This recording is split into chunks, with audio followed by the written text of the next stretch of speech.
जय जिनेन्द्र शाह। आज का सब्जेक्ट तप तपस्या पर गूढ़ रहस्य है। पहला सब्जेक्ट नवकार मंत्र पर था।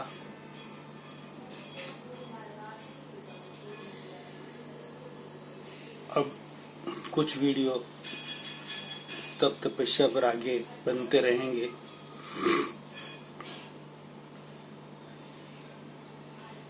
मैं अपनी पूरी जवाबदेही के साथ, जिसकी 100% जवाबदारी मेरी है, सत्य और तथ्य के साथ, जैसे नवकार मंत्र पर बात की, उसी तरह जो अभी तप तपस्या चल रही है उन सब पर गहराई से चिंतन करके ये बात पूरे चतुर्विद धर्म संघ के सामने, सकल जैन चतुर्विद धर्म संघ के सामने रख रहा हूं। उस पर चारों फिरकों के सब आचार्य, सब चारित्रात्माएं, सारे बुद्धिजीवी वर्ग जरूर चिंतन मंथन करावे और यदि ये सब्जेक्ट आपको उचित लगे, मेरे तथ्य और सत्य उचित लगे, तो उसमें जरूर परिवर्तन करवावे। और यदि हो सकता है मैं मेरे अनुसार पूर्ण कोशिश करके सत्य प्रस्तुत कर रहा हूं, फिर भी कहीं कोई त्रुटि लगे तो मैं 100% आप सबसे विनम्र भाव से निवेदन करके अर्ज कर रहा हूं कि मैं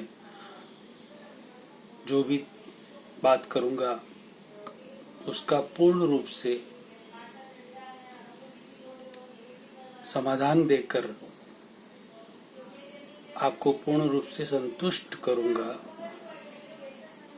और वैज्ञानिक साइंटिफिक तरीके से समाधान देकर पूर्ण रूप से जरूर संतुष्ट करूंगा।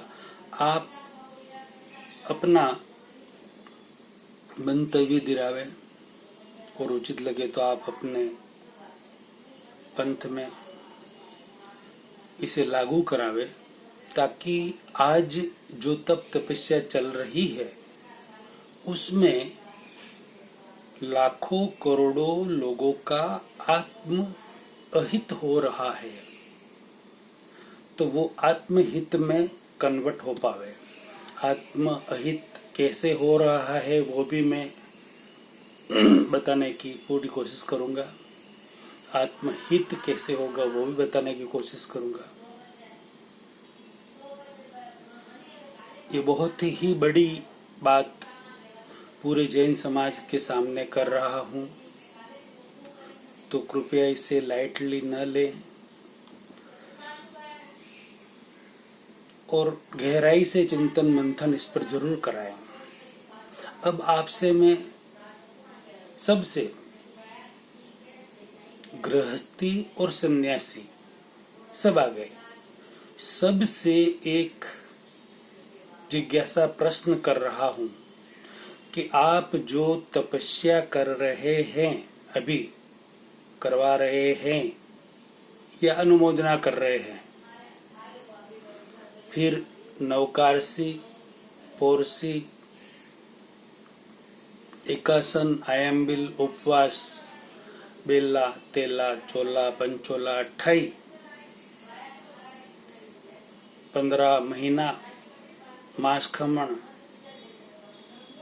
2 मासी, त्रिमासी, 6 मासी, 9 मासी, 12 मासी और वर्षी तब तक की ओली वगैरह जो तपस्याएं चल रही है, आयम्बिल वगैरह जो चल रही है, किसी भी तरह के बाहरी तप, अंतर तप की बात नहीं कर रहा मैं, बाहरी तप जो चल रहे हैं वह आप क्यों कर रहे हैं, ये मेरा प्रश्न है।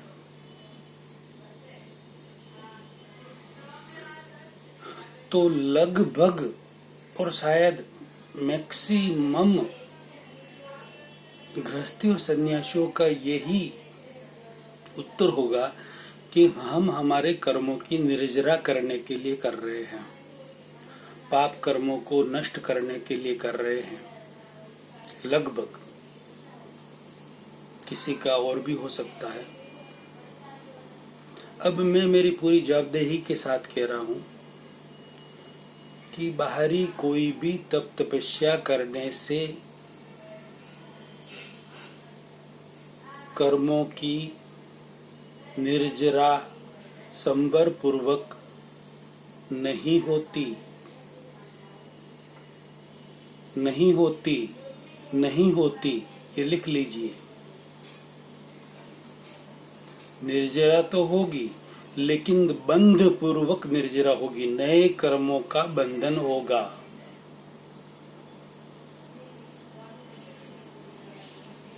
और नए कर्मों का बंधन आपकी बाहरी जो क्रिया दिख रही है, बाहरी तप जो दिख रहा है, उसके आधार पर नहीं है। बाहरी तप करते हुए आपके भीतरी भाव क्या है, भीतरी आंतरिक भावना क्या है, उसके ऊपर आधार है कि नए अगले कर्म क्या होंगे।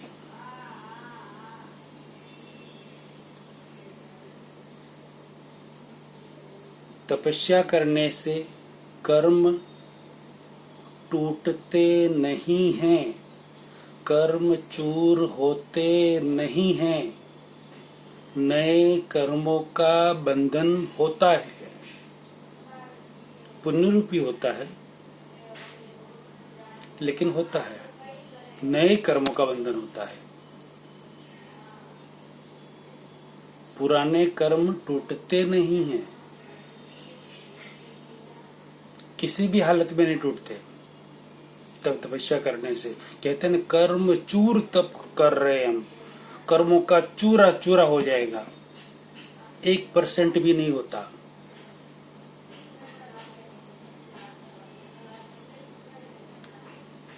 आश्चर्य होगा, आज दिन तक तो यही मान रहे हैं कि हम तपस्या करें, तपस्या करने से हमारे कर्म का बंधन टूट जाएगा, पाप नष्ट हो जाएंगे।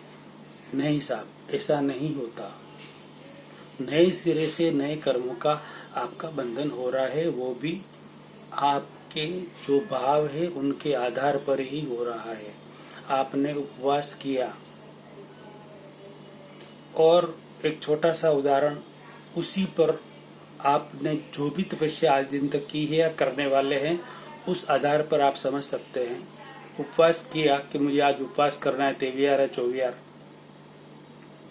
पचखान भी कर लिया।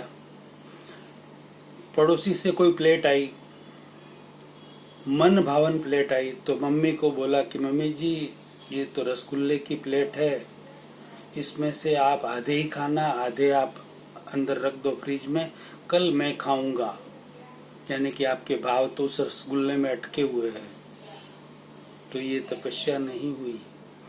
आपकी कथनी और करनी, आप कर रहे हैं उपवास बाहर से,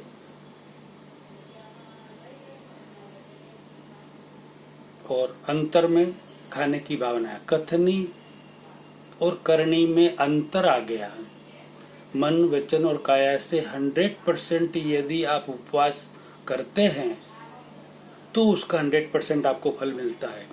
बाकी बाहर से आप उपवास कर रहे हो और अंदर ये खाऊं वो खाऊं, ये उधर रख दो, ये ऐसा कर दो, कल सुबह ये पारने में बना देना, ये कर देना, वो कर देना, ये कर देना, मन तो खाने पीने में अटका हुआ है, तो वो उपवास नहीं हुआ, उसका फल आपको नहीं मिलेगा। आपके जो भाव वो खाने के आ रहे हैं ना, वो आपको आर्त ध्यान में ले जा रहे हैं। आप कर रहे हैं कि मैं धर्म ध्यान कर रहा हूं, लेकिन कथनी और करनी की समानता नहीं होने से आप नए सिरे से अर्थ ध्यान बांध रहे हैं, कभी कभी रुद्र ध्यान भी बांध रहे हैं, नए कर्म बांध रहे हैं। लग रहा है कि धर्म कर रहे हैं, मगर हो नहीं रहा। हाँ, होता है। 3 करण 3 योग से आप 100% उपवास में ही रहे, तप में ही रहे, तपस्या ही करे, उपयोग पूर्वक करे, तो जरूर पुण्य कर्म का बंधन होगा और आपकी ऊर्ध्व गति होगी। और यदि भाव बिगड़ गए, कथनी करने की असमानता आ गई, तो अधोगति में आप जा सकते हैं।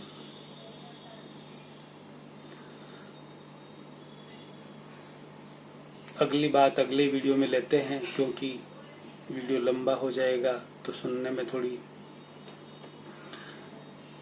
यह वीडियो आपको कैसा लगा, प्रतिक्रिया आप जरूर देवें, कमेंट बॉक्स में लिखें और अनेक लोगों तक शेयर करें, ताकि हम अभी जो तपस्या कर रहे हैं, तब तपस्या, तो सबको रियलिटी का पता चले कि एक्चुअल हम तपस्या कर रहे हैं वो सही है या नहीं, कैसे करनी चाहिए, क्या करनी चाहिए।